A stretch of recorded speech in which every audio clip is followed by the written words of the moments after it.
In this tutorial, I'm going to show you how you can use the fixed function in Microsoft Excel, which will return a number in the form of a text with a given number of decimal places and comma formatting that you specify.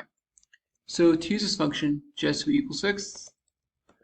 First, pass in the number that you want to have the fixed function apply to. So let's just say this number right here, comma, decimals. Now these next two arguments are optional, which means the function will work without it, as you can tell by how they're in brackets, but the next option is decimals, so how many decimals do you want returned? So let's just say 1 to have it the 10th place, and then comma, so depending on how big your number is, you want to have true to prevent commas or false to not prevent commas. I don't want commas in this data, so I'm just going to press true.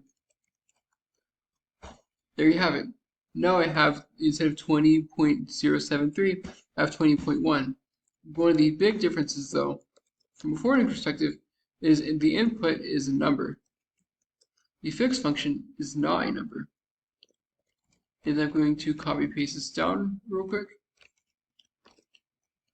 As you can see,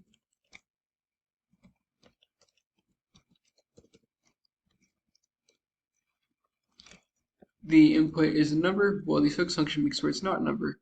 And this is huge if, for example, you are wanting to make sure that the numbers you're working with are in the form of text, or just to keep things consistent amongst other things that you're working in. And also, too, you can make it to where you can quickly and easily convert a number into text without having to do anything too crazy.